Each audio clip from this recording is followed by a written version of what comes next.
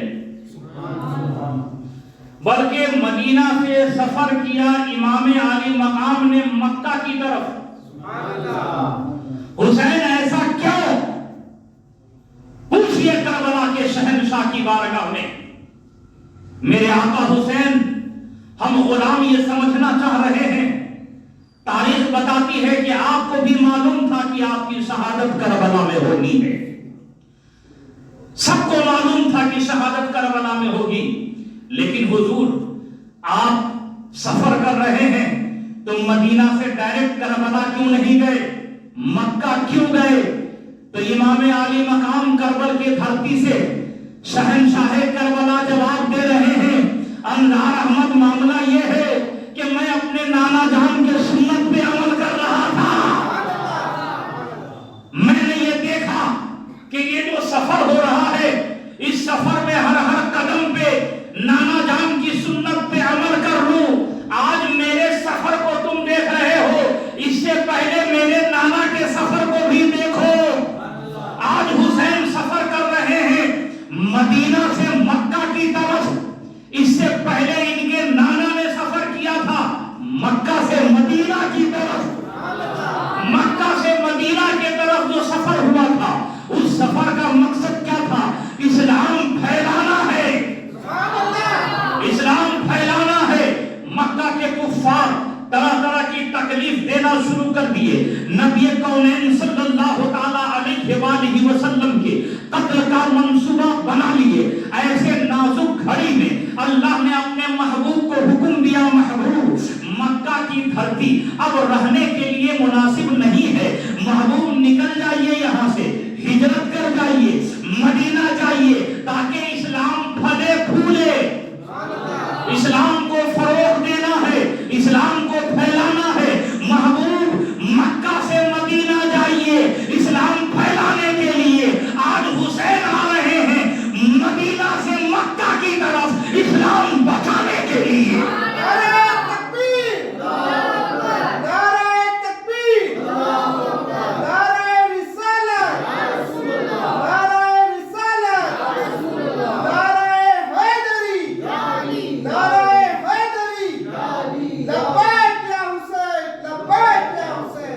نانا نے سفر کیا تھا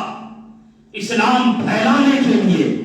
حسین سفر کر رہے ہیں اسلام بچانے کے لیے۔ مدینہ طیبہ سے نکلے، مکہ المکرمہ پہنچ گئے۔ مکہ شریف میں یہ خبر عام ہوئی، نواسے رسول آئے ہیں، جگر گوشے بطول آئے ہیں، علی کے لال آئے ہیں، وہ آئے ہیں جن کو میرے نبی صلی اللہ علیہ وسلم اپنے کاندھے پہ بیٹھایا کرتے تھے، وہ آئے ہیں جن کو میرے نبی سونگا بھی کرتے تھے اور چوما بھی کرتے تھے۔ نواسے رسول کے دیدار کے لیے، ان کی زیارت کے لیے جھوک در جھوک لوگ آنے لگے۔ دیکھتے ہی دیکھتے لوگوں کی بھیڑ لگ گئی، تھوڑی دیر میں لوگوں کے درمیان ایک بات اور اٹھنے لگی، بڑا اچھا موقع ہے، حج کی تاریخ قریب آ رہی ہے، حج کی تاریخ قریب آ رہی ہے، حج کی تاریخ قریب آ رہی ہے، ہم سبوں کو موقع ملے گا نواسے رسول کے ساتھ حج کرنے کا، ہم سب کو موقع ملے گا نواسے رسول کے ساتھ طواف کرنے کا، ہم سب کو موقع ملے گا نواسے رسول کے ساتھ مینا و مزدلفہ جانے کا، ہم سب کو موقع ملے گا نواسے رسول کے ساتھ صفا اور مروہ کی سعی کرنے کا۔ یہ حج نواسے رسول کے ساتھ کرنے کا ہمیں موقع ملے گا۔ جیسے ہی یہ خبر دور تک پہنچی، دنیا کے چپے چپے میں جہاں مسلمان بستے تھے، سبوں کی خوشی کی انتہا نہ رہی، سب کی خوشیاں دوبارہ ہو گئی۔ وہ لوگ خوشی سے سب تیاری کرنے لگے، جو اگلے سال حج پہ آنا چاہ رہے تھے انہوں نے اسی سال حج کی تیاری شروع کر لیا کہ نہیں اچھا موقع ہے اسی بار حج کریں گے تاکہ نواسے رسول کے ساتھ حج کرنے کا موقع ملے گا۔ دیکھتے ہی دیکھتے رمضان شریف کے قریب ہی چاروں طرف سے لوگ آنے لگے مکہ المکرمہ کی دھرتی پر۔ دیکھتے دیکھتے جیسے ہی رمضان کا مہینہ گزرا، شوال کا مہینہ آیا اور حج کی تاریخ قریب آتی چلی جا رہی ہے، قریب آتی چلی جا رہی ہے، لوگوں کا ہجوم مکہ المکرمہ میں بڑھتا چلا جا رہا ہے۔ لوگ آپس میں خوشیاں منا رہے ہیں کہ نواسے رسول کے ساتھ ہم حج کریں گے۔ تھوڑی ہی دنوں کے بعد ایک خبر پھیلتی ہے، نہیں نواسے رسول مکہ سے جا رہے ہیں۔ کہاں جا رہے ہیں؟ مکہ سے کوفہ کی طرف جا رہے ہیں۔ کیوں جا رہے ہیں؟ لوگ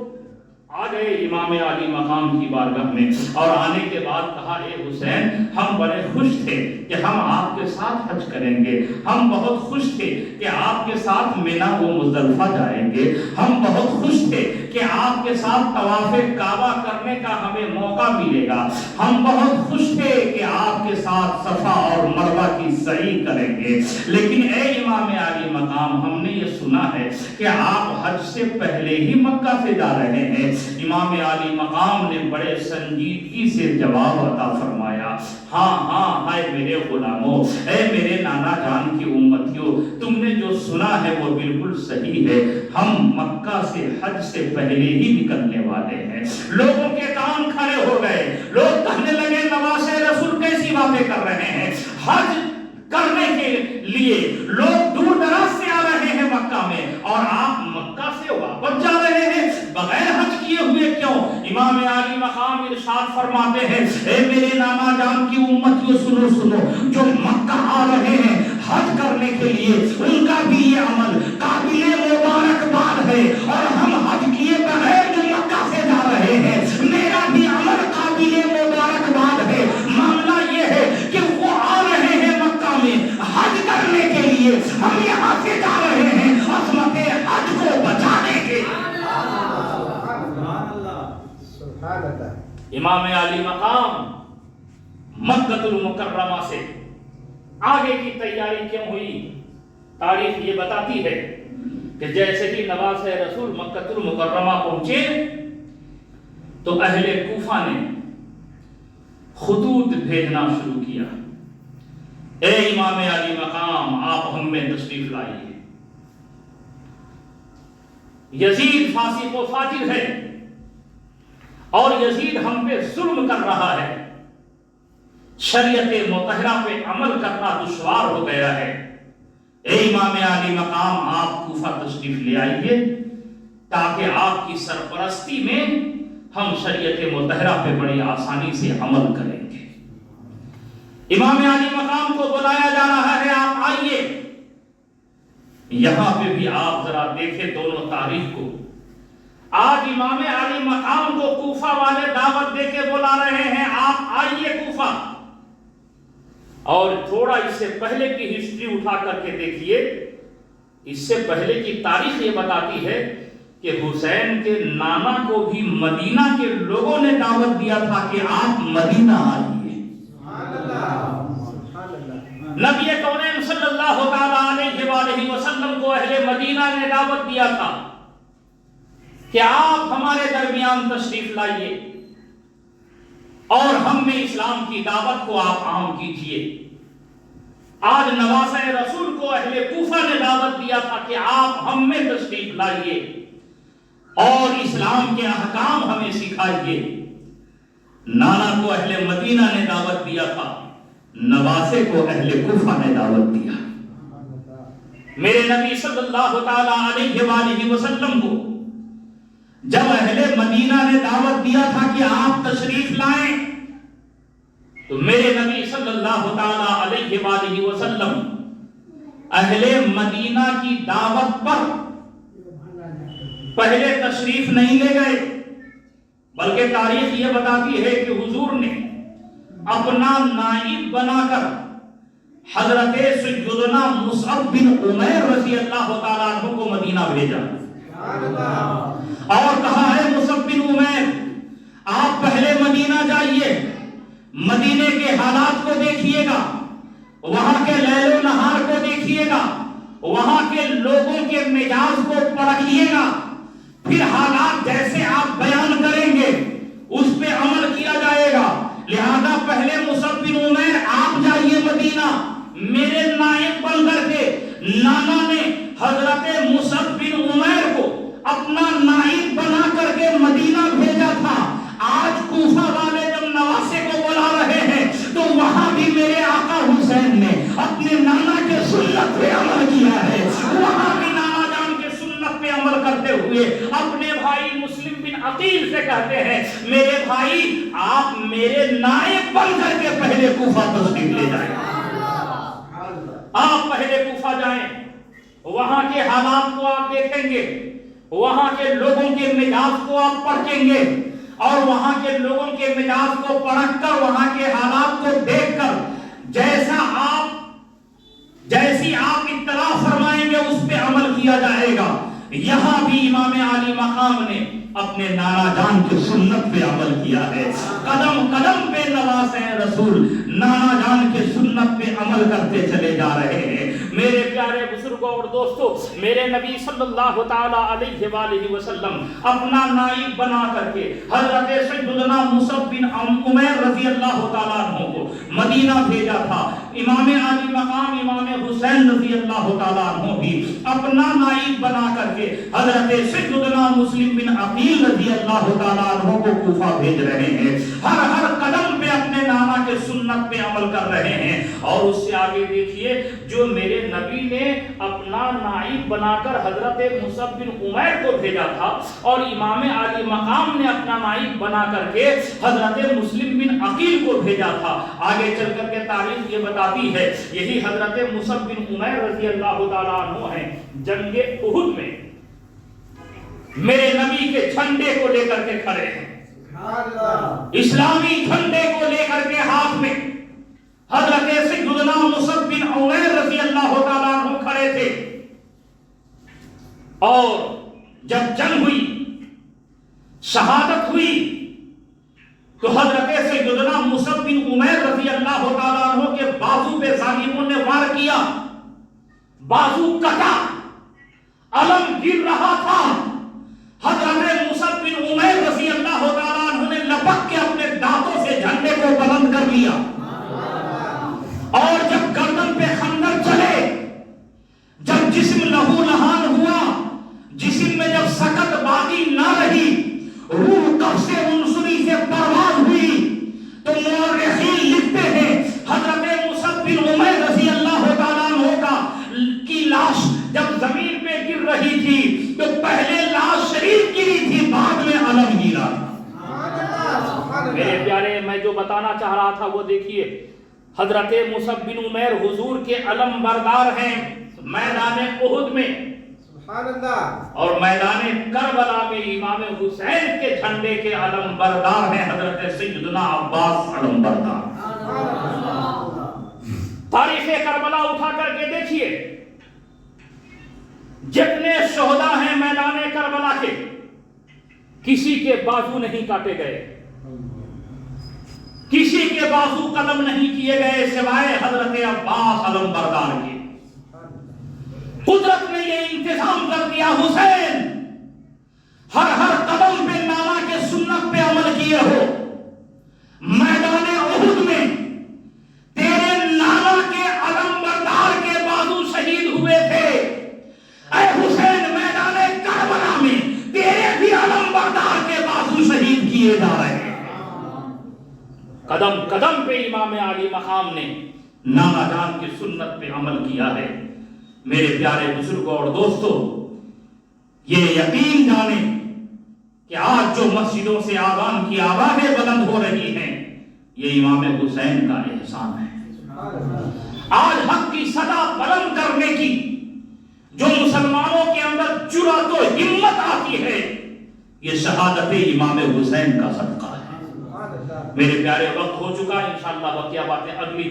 اگلے دن آپ سماعت کریں گے۔ وما علینا الا البلاغ۔ السلام علیکم ورحمۃ اللہ وبرکاتہ۔ کھڑے ہو کے صلاۃ والسلام پڑھیں۔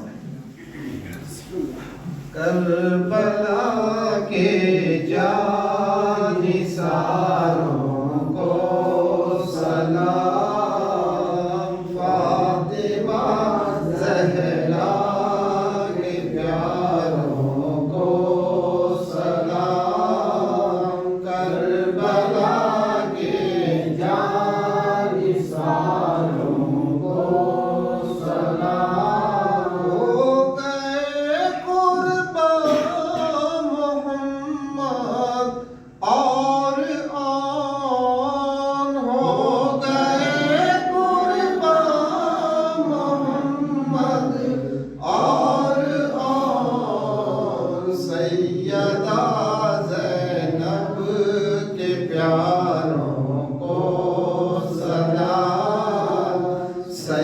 سیدہ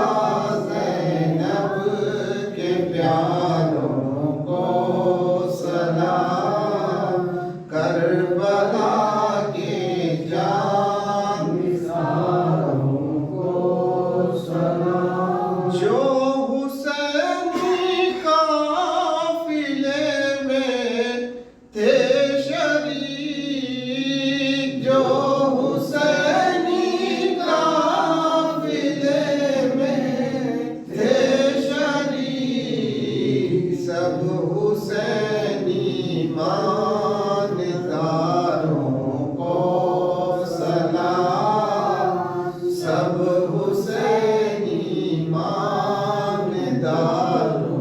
کو سلام، کربلا کے جانثاروں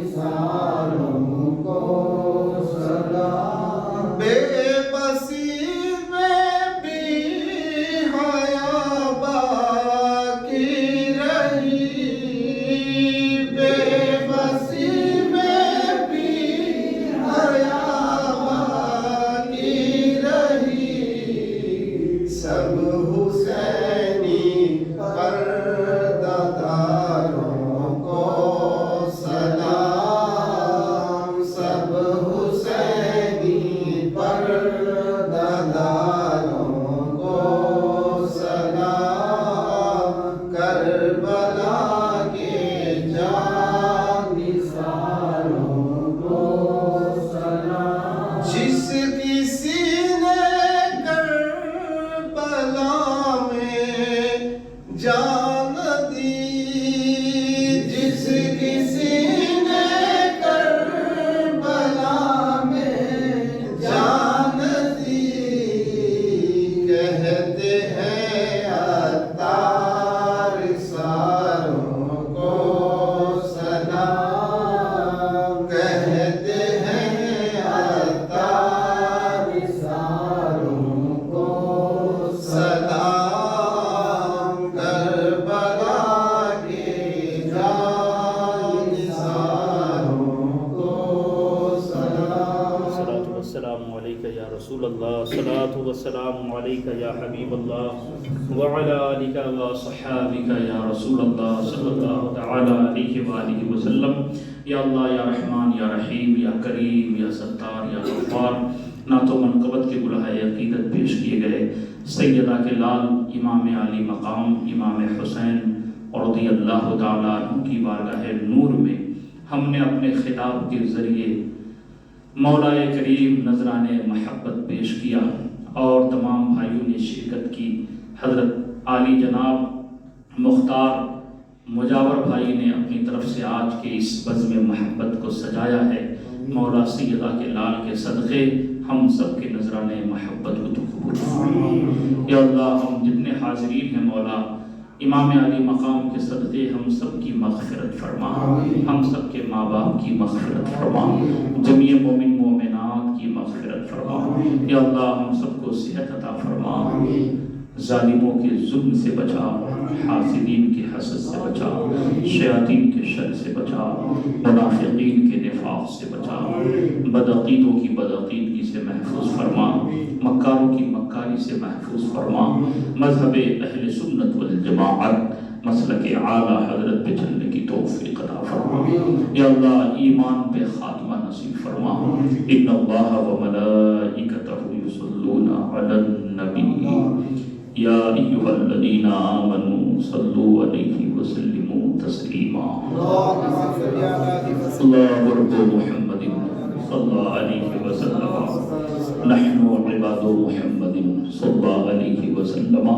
جب تک واپسی ہو یا اللہ، لبے لا الہ الا اللہ محمد